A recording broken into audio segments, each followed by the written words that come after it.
explain what defect we did on our own neshama, but also correcting the damage that was done up there. And one of them is that the Shekei of Hashem's name was drawn down into a place of klippa, and through tshuva it returns. And this is so essential to the whole process of tshuva that this became the word Tashuv Kei.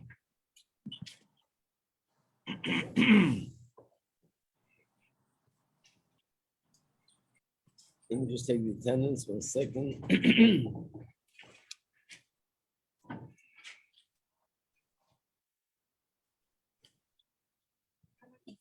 Yeah.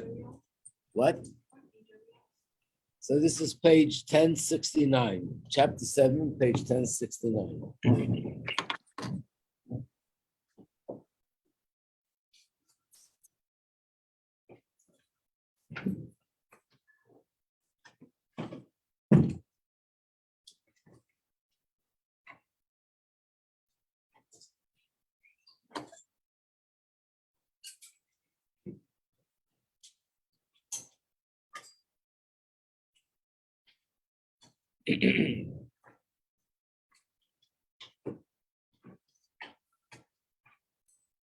Okay. Well, so now the question is, so how do we explain the difference between tshuva tata? How does one achieve tshuva tata and one achieve tshuva ilah? Here it begins. First we'll explain tshuva tata, and then we'll explain tshuva ilah. Derech ha'emes va'yashem. The b'chinas tshuva tata, hey tata hanau, the proper and true path, direct path. How a person could do the lower level of tshuva, and by doing that, returning the hey to Hashem's name, it involves dvarim, beis dvarim deraklal, two things in general. Turn the page 1070. The first thing is that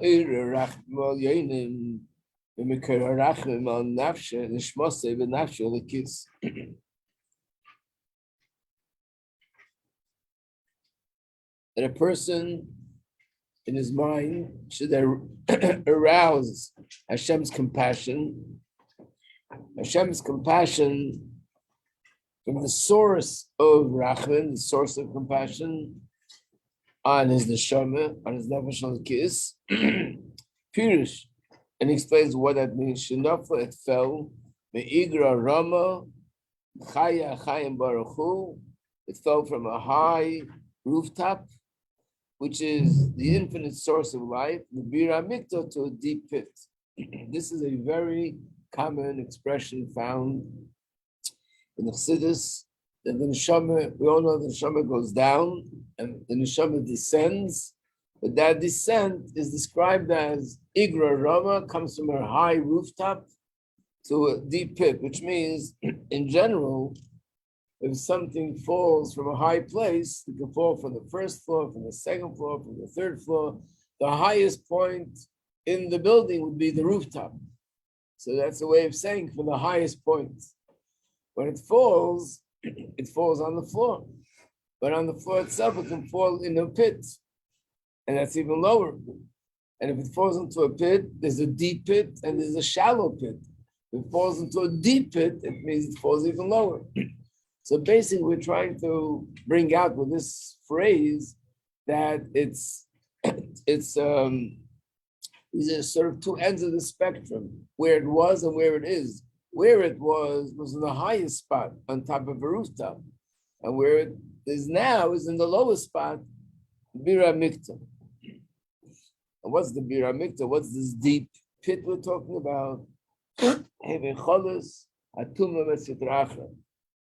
other words, for the neshama to come down to this world, that's low. For the neshama to go into a physical body that's physical, material, and coarse, that's low. And that blocks the light of the neshama. But what's considered bira mikta, a deep pit, very low, that's when a person does an avera, and they draw that chayis into klipa and sitrach. So first of all, he thinks about the Rahmanis. In other words, we'll stop for 1 second. You feel compassion for someone that's suffering, and someone that's going through a suffering, in the physical suffering, or being humiliated, going suffering in an emotional way. So if someone goes through a hard time, and because of that, you feel bad that they're suffering,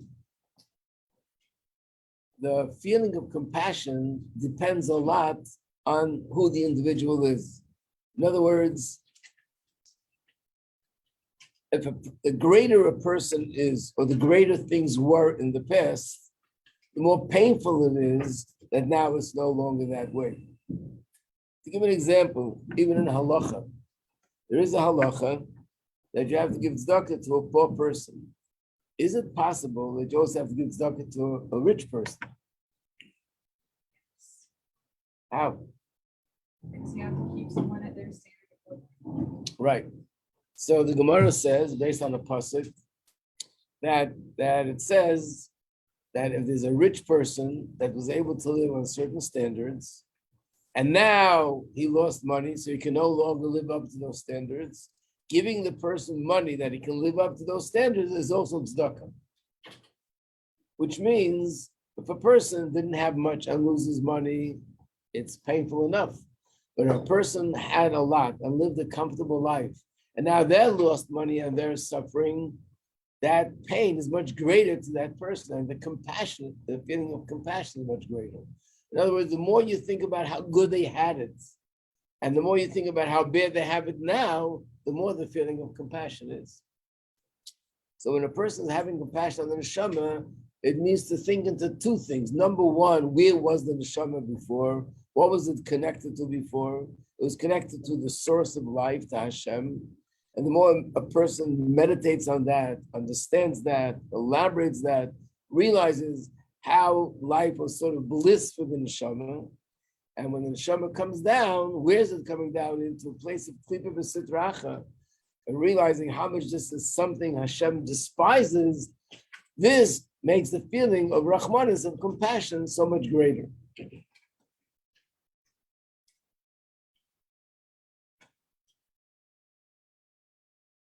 There's a story told about the Baal Shem Tov that, again, like all stories, that there's much more to it than what meets the eye, than on the surface. But this is the story, at least on the surface level, that there was once a woman that she was a big supporter of all the different tzedakah projects of the Baal Shem Tov. She had a lot of money, and she gave a lot of money for the tzedakah that the Baal Shem Tov needed. And then one time, there was a tragedy. She was traveling, she was on a river, and she drowned in the river. When the Baal Shem Tov heard the news, he decreed that this river should dry up. The Baal Shem Tov said that when that happened, the angel that's in charge of the river, which means that's his shlichus to make the river flow, came to the heavenly court and demanded that it should be overturned because I have my shlichus and the Baal Shem Tov is stopping me from doing what I was supposed to be doing. I'm supposed to be seeing to it that this river should flow. And the answer they gave him was they can't stop it right now. But again, I'm not giving the commentary because we have to leave that for those who understand such things. But they said in the heavenly court that if any of the Baal Shem Tov's descendants, children, grandchildren, great children, anybody goes to that spot where the river used to be, because now it's a dry spot, the water will come back. And what happened to this woman will happen to that person that goes through that spot. So the Baal Shem Tov warned all his descendants, nobody in his family, their children, grandchildren, great-grandchildren, nobody should go to that area. One of the Baal Shem Tov's descendants was once traveling. It was a stormy winter, the big snowstorm, and he got lost. And he came to that area. And as soon as he came to that area, which he had no idea this was the area because it was so confusing, water started gushing in. and his life was in danger. He felt like he was drowning. And he was screaming. The Baal Shem Tov at that point was no longer here in this physical world. And he was screaming, Zayda, means grandfather, the Baal Shem Tov, save me, help me, save me. And a candle appeared, and he grabbed onto the candle. A person, God forbid, is drowning, grabs onto anything that they can. And the candle led him out slowly out of the river, and his life was saved. And that night he had a dream. And the Baal Shem Tov came to him and said that I came down to pull you out, but had I known how difficult it would be coming down again, I wouldn't have done it. Again, it needs a lot of commentary, but this is the story. The point in the story is that for the neshama to come down is a very, very difficult thing, and that's why initially the neshama doesn't want to come down. It's very, very difficult. Of course, the neshama comes down because ultimately it'll do mitzvahs and do what Hashem wants, but the actual transition to go from such a high place to such a low place, it's like thinking of a person who has got a job to clean the garbage on the streets. If it's an ordinary person, so he got himself a job. But if this was a prince that used to live in the palace and he was together with the king, and not only the king, but all the greatest people in the country would meet, and he would meet with them. And this was his life on a daily basis. And then he was held captive, and now he's being forced to do something like cleaning the garbage in a jail or something.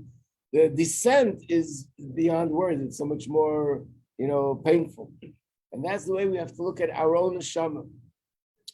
Yep. We usually say that the neshama does not want to come down to this world, but it also says that the neshama wants to come down to like achieve its goal. So where is the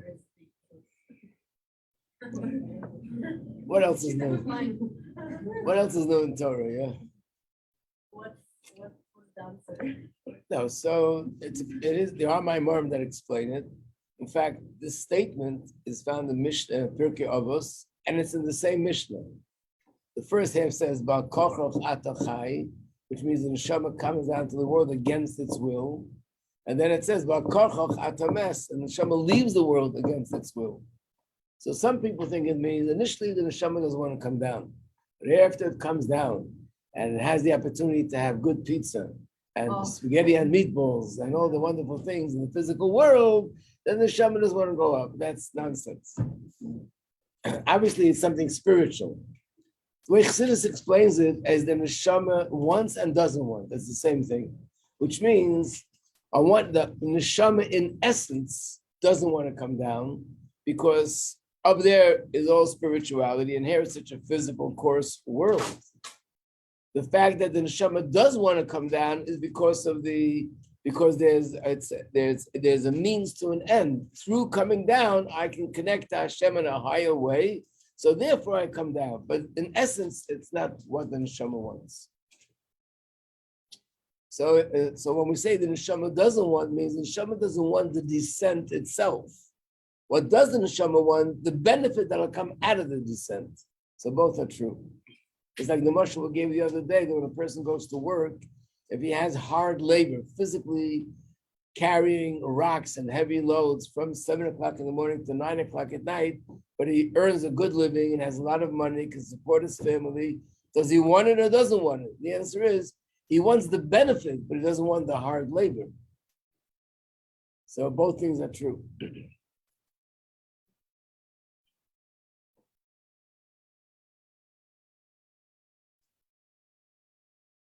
Now, in addition to feeling compassion for my neshama, there's another thing.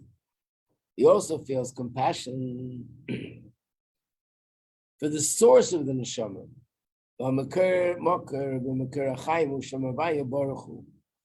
He feels compassion for the Shechina that I schlepped into this place of Klippa.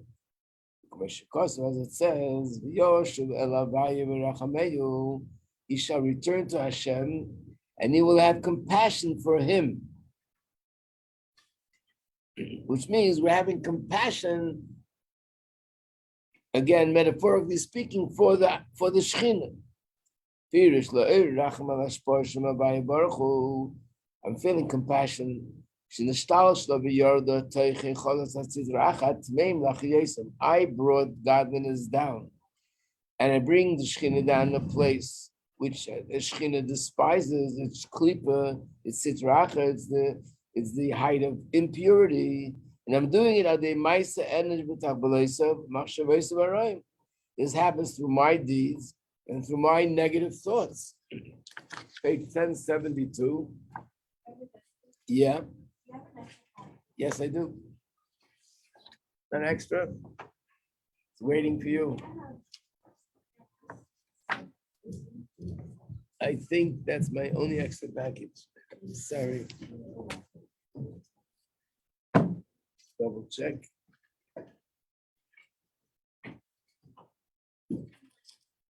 Yeah. Sorry.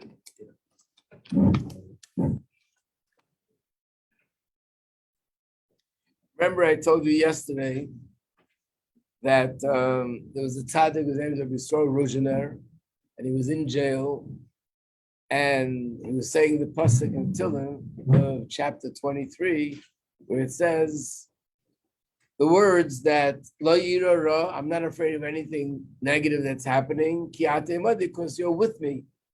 What did we say yesterday? That the simple meaning is I'm not afraid because you're with me, so I feel secure. But the deeper meaning is I'm not afraid that I'm suffering in jail. What bothers me is that the Shekhinah is in jail together with me. What bothers me is that the Shekhinah is in a place of golus.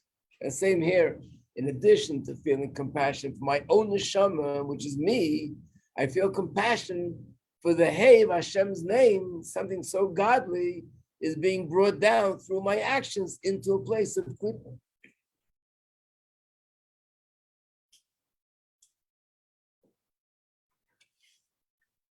As it says, Melech Oser B'Rahatim Rehiti Meichel. There's a pasuk. The king is bound with gutters. In other words, the king is bound as if with ropes, or I think gutters maybe means certain kinds of branches. But what does it mean the king is bound? It's talking about Hashem. Is Golus Hashchina, that I'm schlepping the king down into a place which is impure.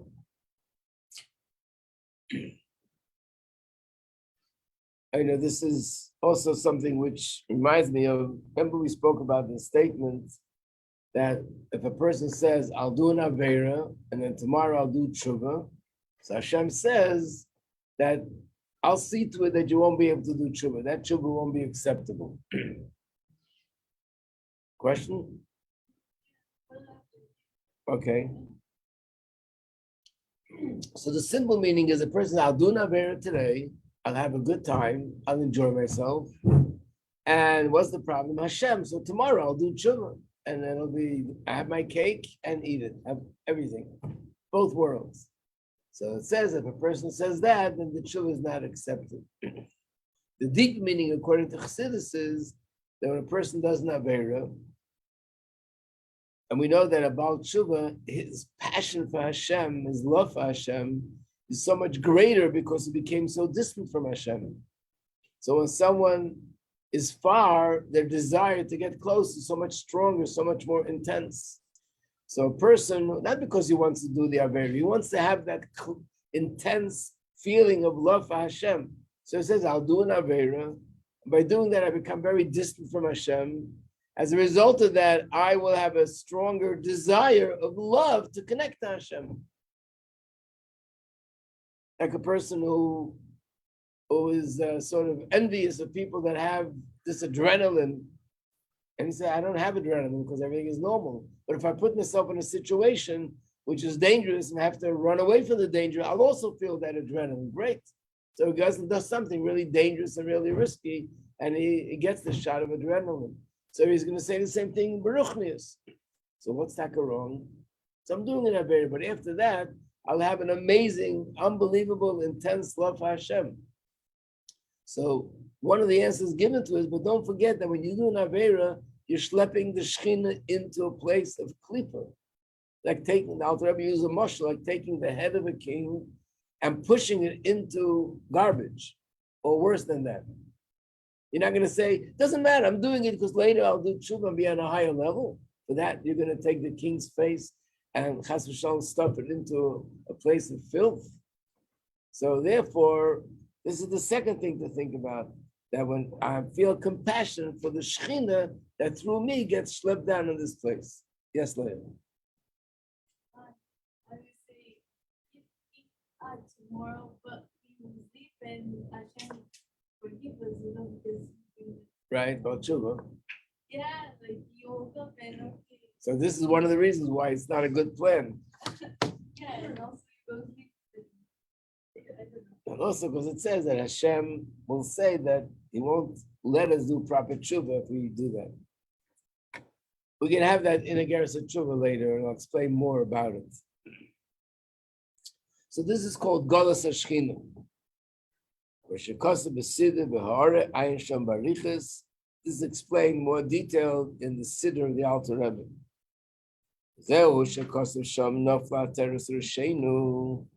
In the pasuk in Eicha, it says, "Nafla teres rishenu," that the crown of our head fell. Oyna lanu ki chatanu, woe to us that we have sinned.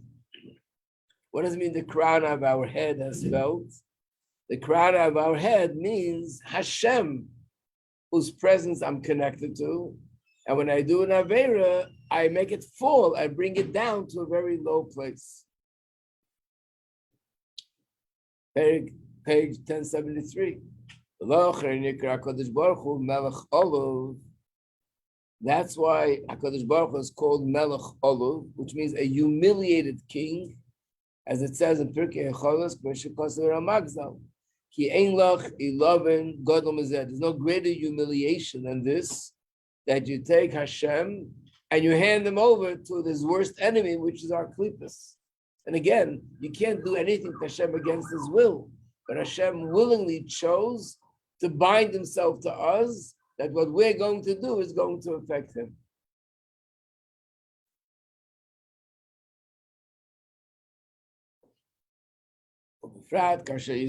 So that's what he thinks about, but especially when he thinks about the greatness of Hashem.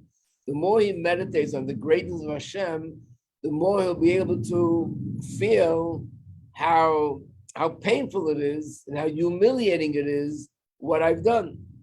The more he thinks about of Hashem's greatness, how he encompasses all the worlds and he fills all the worlds. And naturally, every person will meditate on this according to the capacity of their intelligence and what they can understand. This will make the person feel that sense of bitterness. But again, interesting, the bitterness is it's not about me, that I failed and I'm not good and I'm a bad guy and I'm disappointed in myself. The bitterness comes from feeling compassion for the Shekhinah. We know one of the things that Chassidus talks about a lot is that even when a person thinks about Averis, it's not supposed to lead to depression. But how do you draw that line? If I'm thinking I did something wrong, how do you draw that line that you're not going to get depressed if you're thinking about it? And the answer is, because my focus is not what it does to me and my name and my status and my reputation. That's not what I'm focusing on. I'm focusing on Hashem, that this is something which causes pain to Hashem. And when I think of it that way, all it does is it stimulates a greater desire to correct it. It doesn't make me feel depressed. Feelings of depression comes from focusing on self. Me, myself, and I, all three of us. So this is the first thing. The first thing of what? Of what leads to tshuva tata. Meditating on the greatness of Hashem, meditating on the greatness of my neshama, and thinking about how that I feel compassion for my neshama and for the Shekhinah. In other words, sometimes you're not ready to do something, but when you think of someone else that's suffering because of you, you're ready to go out of your way so they shouldn't have to go through that kind of suffering. I guess we can say more about parents for children than children for parents, even though it should be a two-way road. That parents sometimes are not willing, or it's very hard to do one thing or another. But when they realize that because of that, their child is going to suffer, they'll go out of their way, do things they're not ready to do normally, and do things they wouldn't even do for themselves. But they'll do it so their child should be happy, and their child shouldn't have to do any suffering. Why? Because I love my child. So on that basis, the same as here, when I think of myself is one thing, then I think of the neshama, and how the neshama is sort of going through this painful process, or the Shechina. If a person thinks about it the way they should think about it, it'll arouse a feeling of compassion, and I'll be motivated to do something, to do tshuva and make the change. What's the second thing that leads to tshuva tata? The second thing is that one should, let's turn the page, 1074.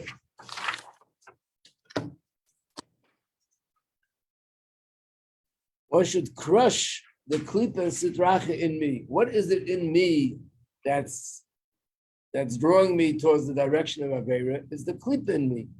So if I could crush the klipa in me, it'll be powerless and won't be able to do what it's doing, and I'll be able to connect to Hashem.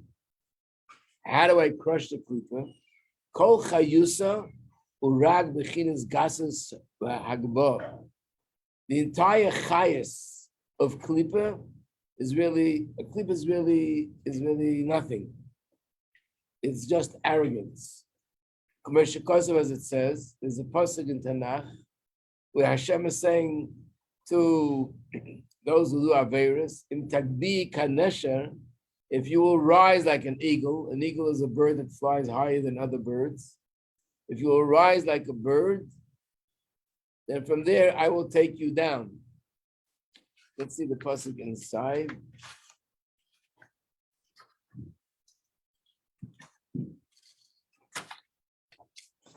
It's on page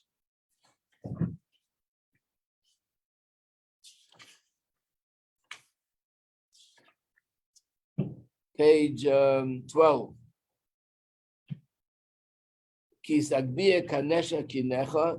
Even if you raise your nest as high as the eagle, I will bring you down from there. This is the words of Hashem. What does it mean by that? It means that klipa is all about rising. Like we learn about chametz. It's just about arrogance, because klipa has really no substance. What gives it substance is its own arrogance, the fact that it perceives itself as something separate and independent of Hashem. And that's klipa. That's why substance, and mamashot.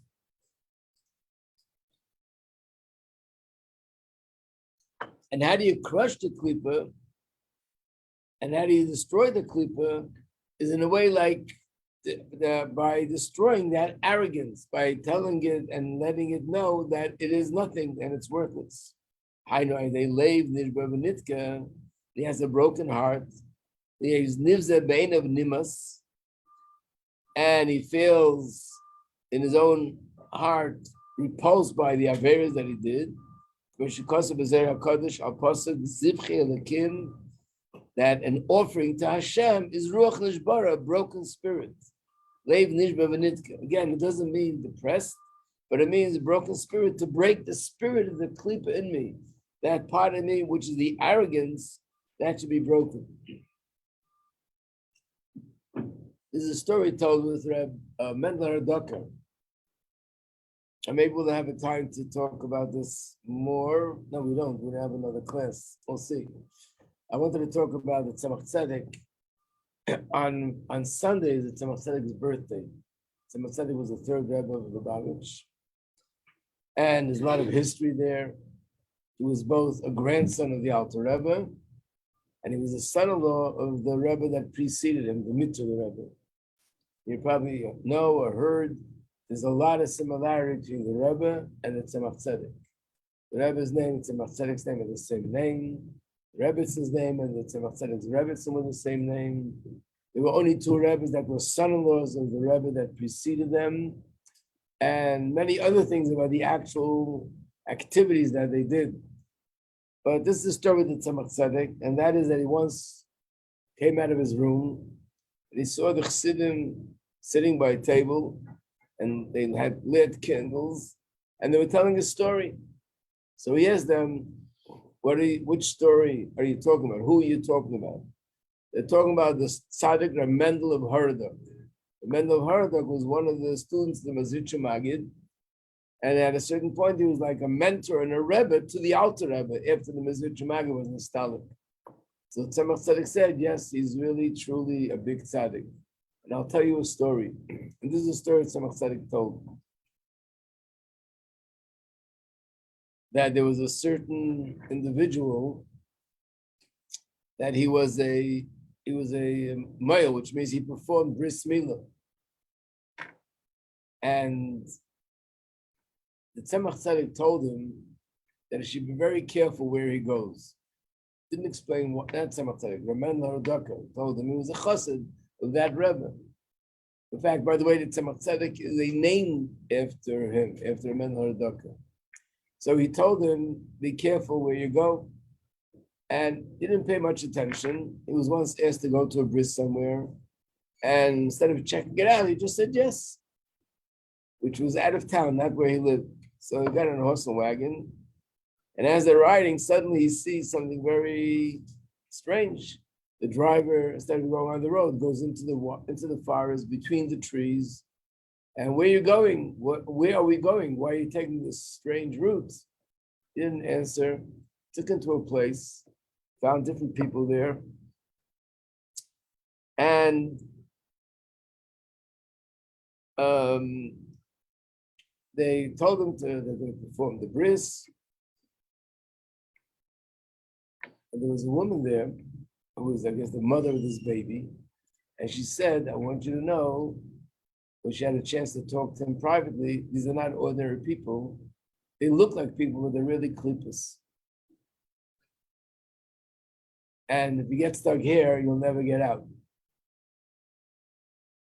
And she told him, if you don't eat anything, you won't get stuck. If you eat anything they give you, you'll never be able to get out of here, like me. And of course, the people look like regular people, like people with beards. They look like Hasidic people. They offered him food, and he said no. And they kept begging and pleading and pushing. He wouldn't eat the food. And at the end, he picked himself up and he went back. When he came back, he, I think when he came back, he wanted to go to his Rebbe. And Mendel Docker said to not allow him to come in. And he told him that he was in a very impure place and he has impurity stuck to him. And he said, it's a miracle that you got out, but you're still gonna have another episode with these forces. Obviously, there was a reason why he got stuck with Klippo.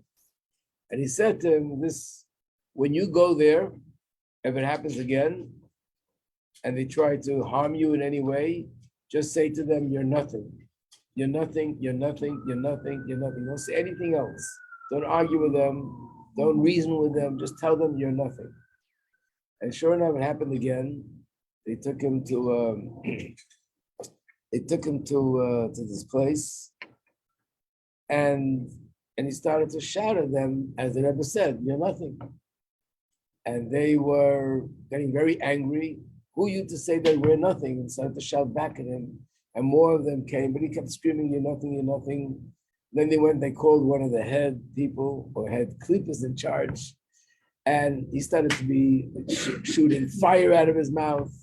And he says, you're telling me I'm nothing. You know that in 1 second I can destroy you forever. And he said, you're nothing, you're nothing, you're nothing, you're nothing. He said, who told you to say that we're nothing? So my Rebbe is Rabbj Majeski. So he said, I have a book here, everybody in the world. If your Rebbe is in my book, then you're lost forever. If he's not in my book, then you'll leave. Then you'll be able to go out. Of course, he opened this book, which is in the Klippa library, and Mendel Hazdok, his name was not there. He had never had anything to do with Klippa. And as a result of that, he was able to leave. That was the story that Tzemach Tzedek told them.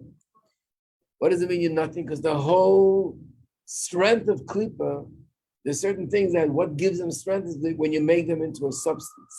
And the same is on a personal level. That's what we always say. The Rebbe always says that if you have negative thoughts and negative things, the more you give it substance, the stronger it becomes. Because Klippa has no real substance. Its substance is that you give it substance, that you pay attention to it, that you look up to it, and you think that it's something real and strong. So therefore, the other thing to do is the person should meditate on things to understand that the Klippa in him is absolutely nothing, and make the Klippa, and through that, it destroys the force of Klippa that's within me.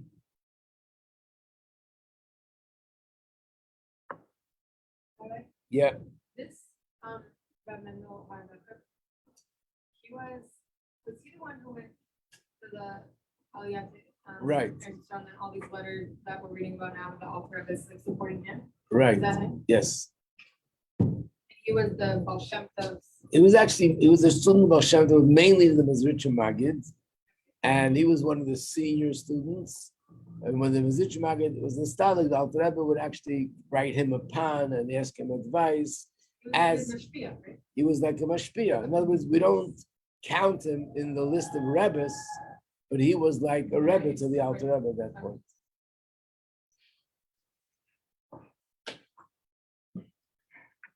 I think that Tzemach Tzedek's father was once a chassid of this rebbe, and that's the reason why he later named him Menachem Mendel. After that was his name, Menachem Mendel. That's Rav Mendel Harnacker's name. Yeah.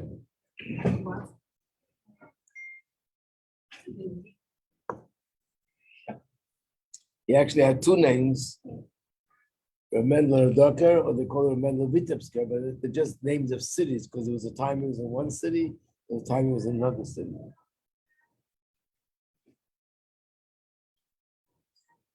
Okay. I just want to conclude. So I guess this is the last share in Tavshin Pei Beis. The next class will be in Tavshin Pei Gimel. So first of all, I want to wish everybody Ksivach Simateva, Mashana Teva, Mesukah.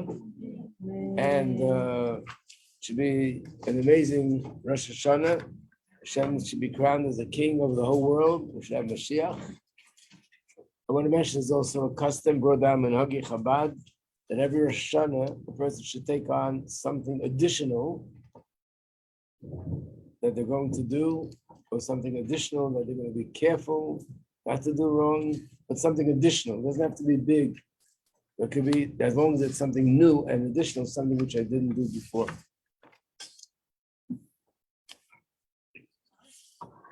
Okay, Aksi with Simateva, Shana Teva Umesuka.